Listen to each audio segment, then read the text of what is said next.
आणि पंढरपूरमध्ये 8 फेब्रुवारीला माघी वारी अर्थात जया एकादशी सोहळा संपन्न होणार आहे। या निमित्तानं पंढरपुरात भाविकांची मोठी गर्दी पाहायला मिळते। श्री विठ्ठल रुक्मिणी मंदिराला आकर्षक विद्युत रोषणाई सुद्धा करण्यात आली आहे, त्यामुळे विठुरायाचं मंदिर अधिकच खुलून गेलंय। माघी यात्रेत येणाऱ्या भाविकांना श्रींचा प्रसाद म्हणून बुंदी लाडूचा प्रसाद उपलब्ध करून देण्यासाठी 5 लाख टन बुंदी आणि 50,000 राजगिरा लाडू तयार करण्यात येत आहेत। भाविकांना दिला जाणारा लाडू प्रसाद हा स्वादिष्ट करताना आरोग्याच्या दृष्टीने सुद्धा सगळे नियम पाळले जातील।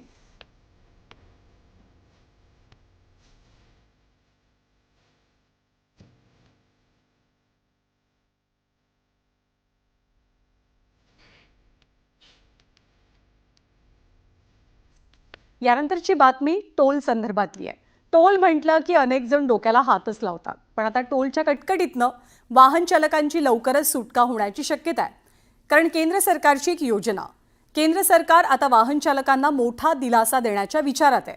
राष्ट्रीय महामार्गांवरील टोल संदर्भात नवा निर्णय सध्या विचाराधीन आहे। यानुसार राष्ट्रीय महामार्गावरनं प्रवास करणाऱ्या वाहन चालकांना टोलचा वर्षभराचा पास काढता येणार आहे। 3,000 रुपये देऊन तुम्हाला कुठल्याही अडथळ्याशिवाय राष्ट्रीय महामार्गावरनं वर्षभर प्रवास करता येईल। केवळ वर्षभरासाठीच नाही तर लाईफ टाईम पास सुद्धा तुम्हाला काढता येणार आहे। तुमच्या कारसाठी 30,000 रुपये देऊन तुम्ही लाईफ टाईम पास काढू शकाल। त्यामुळे जर या नव्या निर्णयावरती शिक्कामोर्तब झालं तर राष्ट्रीय महामार्गावरनं नेहमीच प्रवास करणाऱ्यांना मोठा दिलासा मिळू शकतो। आणि जगप्रसिद्ध असा एकशिंगी गेंडा पाहण्यासाठी जगभरातले प्राणीप्रेमी आसाममधल्या काझीरंगा अभयारण्याला भेट देतात। अनेकदा हे गेंडे अभयारण्याच्या सीमेतनं बाहेर आलेले पाहायला मिळतात।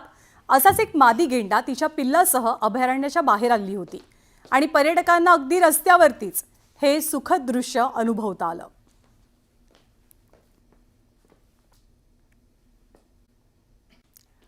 बुलेटिनमध्ये आपल्या सर्वांचं पुन्हा एकदा स्वागत। प्रेमाचा वर्षाव करणारा व्हॅलेंटाईन्स डे अवघ्या आठवड्यावरती आलाय आणि याच दिवशी प्रेम भावना व्यक्त करण्यासाठी गुलाबाच्या फुलांना मोठ्या प्रमाणात मागणी असते। ही या फुलांचा पुरवठा करण्यासाठी मावळमधले गुलाब फुल उत्पादक शेतकरी त्यांची सध्या प्रचंड लगबग पाहायला मिळते। मावळातील गुलाबांना विदेशात प्रचंड मोठी मागणी असते। यंदा व्हॅलेंटाईन्स डेला मावळातनं 25 ते 30 लाख फुलांची निर्यात केली जाणार आहे। लाल फूल हाताळताना आनंद वाटतो, कारण लाल फूल हे प्रेमाचं प्रतीक मानलं जातं आणि व्हॅलेंटाईन मध्ये हे एकमेकांना म्हणजे माणूस समोरचा नाही बोलला तरी हे फूल दिल्यानंतर माणसाच्या मनातल्या भावना कळतात, त्यामुळे छान वाटतं। एक फुलाचा कालावधी हा 45 ते 50 दिवसाचा आहे, पण प्लांटेशन पासून जे लोक समजा व्हॅलेंटाईन डेचा प्लॅनिंग करतात तर ते जून जुलैच्या दरम्यान प्लांटेशन करतात, सप्टेंबर ऑक्टोबर दरम्यान ब्लेंडिंग करतात, त्यानंतर डिसेंबरच्या पहिल्या आठवड्यामध्ये सॉफ्ट फिनिशिंग करतात, जेणेकरून व्हॅलेंटाईनच्या काळामध्ये आपल्याला प्रोडक्शन कसं जास्त येईल। रेग्युलर जे प्रोडक्शन घेतात ते साधारण डिसेंबरच्या पहिल्या दुसऱ्या आठवड्यामध्ये पूर्ण कटिंग बेंडिंगचं प्लॅनिंग। आणि पंढरपूरमध्ये 8 फेब्रुवारीला माघी वारी अर्थात जया एकादशी सोहळा संपन्न होणार आहे। या निमित्तानं पंढरपुरात भाविकांची मोठी गर्दी पाहायला मिळते। श्री विठ्ठल रुक्मिणी मंदिराला आकर्षक विद्युत रोषणाई सुद्धा करण्यात आली आहे, त्यामुळे विठुरायाचं मंदिर अधिकच खुलून गेलंय। माघी यात्रेत येणाऱ्या भाविकांना श्रींचा प्रसाद म्हणून बुंदी लाडूचा प्रसाद उपलब्ध करून देण्यासाठी 5 लाख टन बुंदी आणि 50,000 राजगिरा लाडू तयार करण्यात येत आहेत। भाविकांना दिला जाणारा लाडू प्रसाद हा स्वादिष्ट करताना आरोग्याच्या दृष्टीने सुद्धा सगळे नियम पाळले जातील।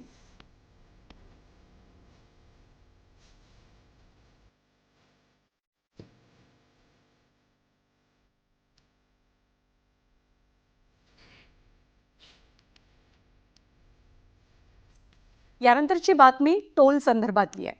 टोल म्हटलं की अनेक जण डोक्याला हातच लावतात, पण आता टोलच्या कटकटीतनं वाहन चालकांची लवकरच सुटका होण्याची शक्यता आहे। कारण केंद्र सरकारची एक योजना, केंद्र सरकार आता वाहन चालकांना मोठा दिलासा देण्याच्या विचारात आहे। राष्ट्रीय महामार्गांवरील टोल संदर्भात नवा निर्णय सध्या विचाराधीन आहे। यानुसार राष्ट्रीय महामार्गावरनं प्रवास करणाऱ्या वाहन चालकांना टोलचा वर्षभराचा पास काढता येणार आहे। 3,000 रुपये देऊन तुम्हाला कुठल्याही अडथळ्याशिवाय राष्ट्रीय महामार्गावरनं वर्षभर प्रवास करता येईल। केवळ वर्षभरासाठीच नाही तर लाईफ टाईम पास सुद्धा तुम्हाला काढता येणार आहे। तुमच्या कारसाठी 30,000 रुपये देऊन तुम्ही लाईफ टाईम पास काढू शकाल। त्यामुळे जर या नव्या निर्णयावरती शिक्कामोर्तब झालं तर राष्ट्रीय महामार्गावरनं नेहमीच प्रवास करणाऱ्यांना मोठा दिलासा मिळू शकतो। आणि जगप्रसिद्ध असा एकशिंगी गेंडा पाहण्यासाठी जगभरातले प्राणीप्रेमी आसाममधल्या काझीरंगा अभयारण्याला भेट देतात. अनेकदा हे गेंडे अभयारण्याच्या सीमेतनं बाहेर आलेले पाहायला मिळतात. असाच एक मादी गेंडा तिच्या पिल्लासह अभयारण्याच्या बाहेर आली होती आणि पर्यटकांना अगदी रस्त्यावरतीच हे सुखद दृश्य अनुभवता आलं.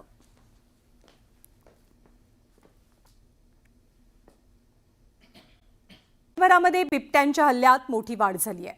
रोजच्या रोज बिबट्यांच्या हल्ल्यांच्या बातम्या समोर येतात आणि अशातच माणसांना मारणाऱ्या बिबट्यांना ठार करण्याची परवानगी मिळावी अशी मागणी माजी खासदार सुजय विखे पाटलांनी केली आहे. शेतकऱ्यांच्या पशुधनावरती हल्ला होणं ही रोजची बाब बनली असून बिबट्याला असलेल्या संरक्षणामुळे त्याला मारता येत नाही.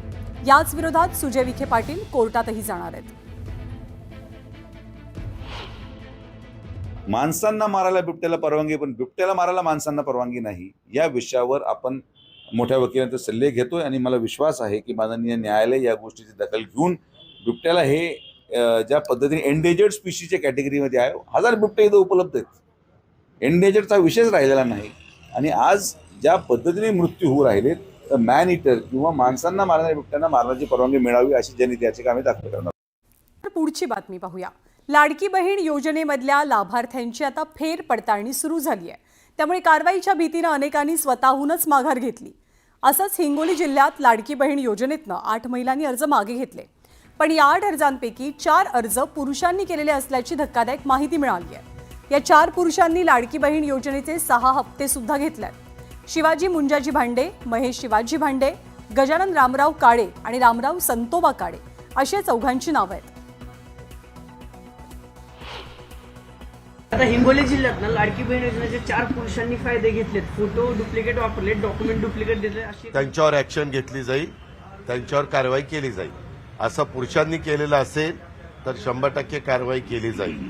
महिलांच्या बाबतीमध्ये घडलं असेल तर इथून पुढे दुरुस्त केलं जाईल. सध्या राज्यभरामध्ये बिबट्यांच्या हल्ल्यात मोठी वाढ झाली आहे. रोजच्या रोज बिबट्यांच्या हल्ल्यांच्या बातम्या समोर येतात आणि अशातच माणसांना मारणाऱ्या बिबट्यांना ठार करण्याची परवानगी मिळावी अशी मागणी माजी खासदार सुजय विखे पाटलांनी केली आहे. शेतकऱ्यांच्या पशुधनावरती हल्ला होणं ही रोजची बाब बनली असून बिबट्याला असलेल्या संरक्षणामुळे त्याला मारता येत नाही. याच विरोधात सुजय विखे पाटील कोर्टातही जाणार आहेत. माणसांना मारायला बिबट्याला परवानगी, पण बिबट्याला मारायला माणसांना परवानगी नाही. या विषयावर आपण मोठ्या वकिलांचे सल्ले घेतोय आणि मला विश्वास आहे की माननीय न्यायालय या गोष्टीची दखल घेऊन बिबट्याला हे ज्या पद्धतीने एंडेजर्ड स्पीशीच्या कॅटेगरीमध्ये आहे, 1000 बिबटे इथं उपलब्ध आहेत. एंडेजर्डचा विषयच राहिलेला नाही. आणि आज ज्या पद्धतीने मृत्यू होऊ राहिलेत, तर मॅन इटर किंवा माणसांना मारणाऱ्या बिबट्यांना मारण्याची परवानगी मिळावी अशी जनहित याचिका आम्ही दाखल करणार. मुख्यमंत्री देवेंद्र फडणवीसांच्या पत्नी अमृता फडणवीसांचं एक नवं गाणं रिलीज झालंय. अमृता फडणवीस त्यांच्या गाण्यांमुळे नेहमी चर्चेत असतात. श्री संत सेवालाल महाराज जयंतीनिमित्त बंजारा समाजासाठी अमृता यांनी खास भक्तिगीत गायलंय आणि या गाण्याबद्दल माहिती देताना मी पुन्हा येते असं ट्विटही त्यांनी केलंय. मैं यह मानती हूँ कि बंजारा समाज और उसकी प्रथाओं से हम सभी को रूबरू होना चाहिए. इस समाज की संस्कृति प्रथाएं आप तक पहुँचाने के लिए संत श्री सेवालाल महाराज की जयंती के अवसर पर एक गीत आपके लिए ला रही हूँ. जरूर देखिएगा और सुनिएगा.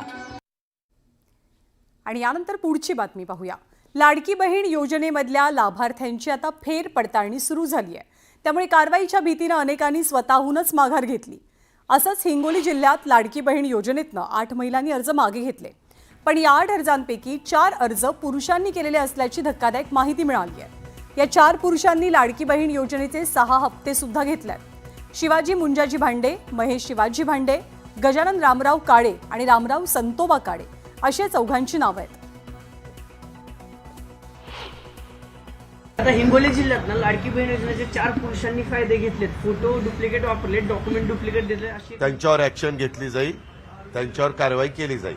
असं पुरुषांनी केलेलं असेल तर 100% कारवाई केली जाईल.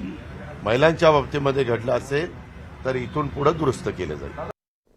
सध्या राज्यभरामध्ये बिबट्यांच्या हल्ल्यात मोठी वाढ झाली आहे. रोजच्या रोज बिबट्यांच्या हल्ल्यांच्या बातम्या समोर येतात आणि अशातच माणसांना मारणाऱ्या बिबट्यांना ठार करण्याची परवानगी मिळावी अशी मागणी माजी खासदार सुजय विखे पाटलांनी केली आहे. शेतकऱ्यांच्या पशुधनावरती हल्ला होणं ही रोजची बाब बनली असून बिबट्याला असलेल्या संरक्षणामुळे त्याला मारता येत नाही। याच विरोधात सुजय विखे पाटील कोर्टातही जाणार आहेत। माणसांना मारायला बिबट्याला परवानगी, पण बिबट्याला मारायला माणसांना परवानगी नाही। या विषयावर आपण मोठ्या वकिलांचे सल्ले घेतोय आणि मला विश्वास आहे की माननीय न्यायालय या गोष्टीची दखल घेऊन बिबट्याला हे ज्या पद्धतीने एंडेजर्ड स्पीशीच्या कॅटेगरीमध्ये आहे, 1000 बिबटे इथं उपलब्ध आहेत, एंडेजर्डचा विषयच राहिलेला नाही। आणि आज ज्या पद्धतीने मृत्यू होऊ राहिलेत, तर मॅन इटर किंवा माणसांना मारणाऱ्या बिबट्यांना मारण्याची परवानगी मिळावी अशी जनहित याचिका आम्ही दाखल करणार।